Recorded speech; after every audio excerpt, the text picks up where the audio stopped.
If lights, fans, and music could be controlled so easily, what about the climate of the home itself? The idea started during a particularly cold morning in late autumn. Alex stepped out of the bedroom into a living room that felt more like an icebox. The old thermostat sat on the wall, stubborn and oblivious, waiting for manual adjustment. He pulled his jacket tighter, walked back to the bedroom, and reached for his phone. There was an app for everything these days, so why not the heater?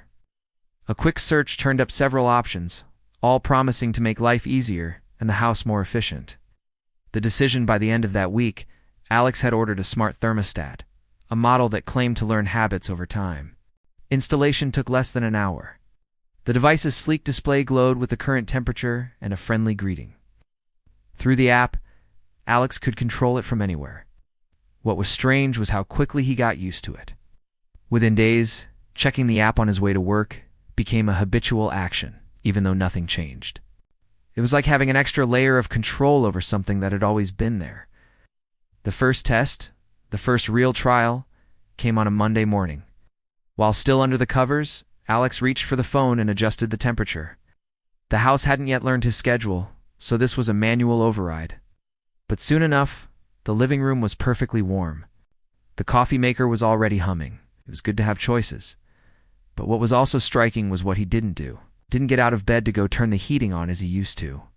That small gesture, now redundant, felt oddly significant. It was like shedding a habit, a ritual that had gone unchanged for years. Breakfast that day felt decadent, almost knowing that the warmth was there, controlled at will. But it was also efficient. No more heating the whole house all night just to avoid morning discomfort. And the data supported this. The thermostat app showed a graph of the energy usage over the past week. Each line represented an individual room.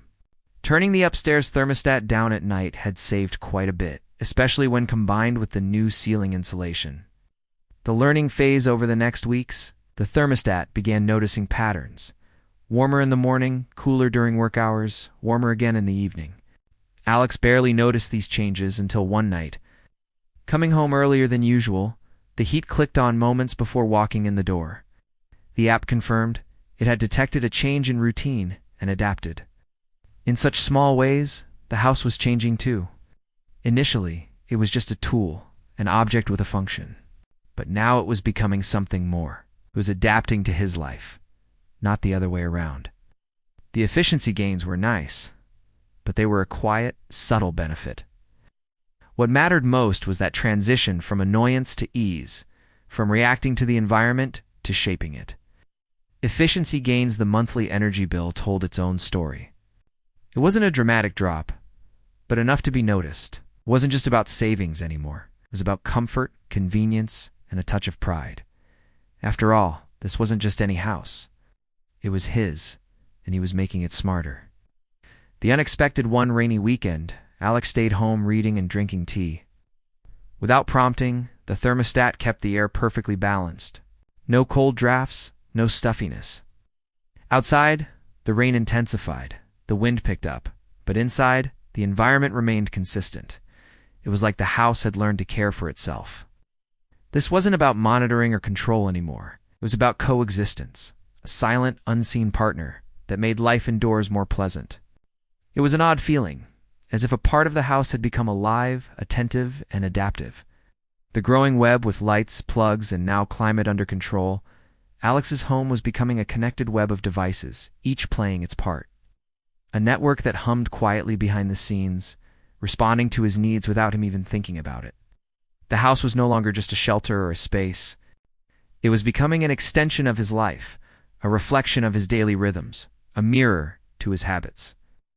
If the house used to be a canvas onto which he projected his personality, now it was actively participating in the scenery. It was as if the walls were listening, the rooms were breathing. Every controlled bulb, every regulated plug, every adjusted thermostat contributed to this impression. They were no longer just objects. They were participants in a silent choreography, a ballet of light, temperature, and energy. The question wasn't whether technology should be part of their lives anymore. It was about embracing its potential, its ability to enrich, to adapt, and to respond. Alex's home was a testament to this, a living example of how technology, when well integrated, could transform daily life. It was a quiet revolution, a subtle shift that was happening not in boardrooms or laboratories, but in the very heart of people's homes. As the sun set over the horizon, casting long shadows across the rooms, Alex's house seemed to sigh contentedly. The curtains had closed on their own, the lights had dimmed, the temperature had dropped slightly. Everything was in perfect balance, a testament to the invisible hand of technology working in harmony with the rhythm of life. And as Alex settled into his favorite armchair with a book in his hands, he couldn't help but smile. His house wasn't just a place to live anymore. It was a companion, an ally, a reflection of his life. And in a strange, wonderful way, it had become a part of him. This is part 5 of a 6-part series. Don't miss part 7. Thanks for watching. See you next time.